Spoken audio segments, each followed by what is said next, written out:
અનિશ રંગરેજ દ્વારા લખાયેલા યોગ ગરબા પુસ્તકનું વિમોચન કરવામાં આવ્યું। સુરતના સાયન્સ સેન્ટર ખાતે વિમોચન કાર્યક્રમ યોજાયો હતો, જેમાં સુરતના મેયર દક્ષેશભાઈ માવાણી તથા વીર નર્મદ સાઉથ ગુજરાત યુનિવર્સિટીના કુલપતિ કિશોર ચાવડા સહિતના મહાનુભાવો ઉપસ્થિત રહ્યા હતા।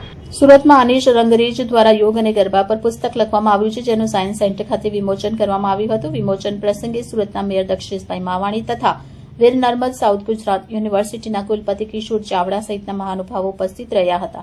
કાર્યક્રમ દરમિયાન ઉપસ્થિત મહાનુભાવો અને યોગ પ્રેમીઓને લેખકને શુભેચ્છા પાઠવી હતી। અનિશભાઈએ જણાવ્યું કે છેલ્લા 15 વર્ષથી તેઓ ગરબા પર રિસર્ચ કરે છે। આ પ્રથમ આવૃત્તિ છે અને ભવિષ્યમાં બીજી 5 આવૃત્તિ આવશે તેમ જણાવ્યું હતું। નમસ્કાર, હું છું એનિશ રંગરેજ।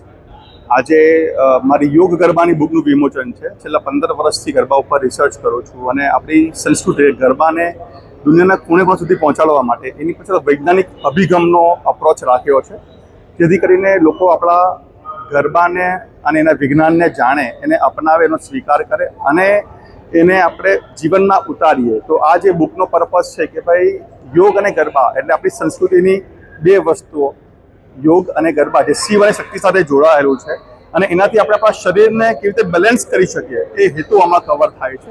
તો આ મારી પ્રથમ આવૃત્તિ છે અને બીજી 5 આવૃત્તિઓ ભવિષ્યમાં આવશે, એની માટે મારી તૈયારી ચાલી રહી છે। 2011માં જ્યારે મારા પગમાં ઇન્જરી હતી ત્યારે ગરબા રમતા રમતા એને કેવી રીતે સારું કરી શકાય એના પર થોડી શરૂઆત થઈ। ત્યાર પછી એના પર રિસર્ચ ચાલુ કર્યું અને જે 15 વર્ષ મેં રિસર્ચની પાછળ આપ્યા, એ રિસર્ચને જે નોલેજ ગેઇન કર્યું છે એ નોલેજ એ લોકો સુધી પહોંચાડવા કે એને કશે સુરક્ષિત રાખવાના હેતુથી આ બુકને લખવાની વિચાર્યું છે।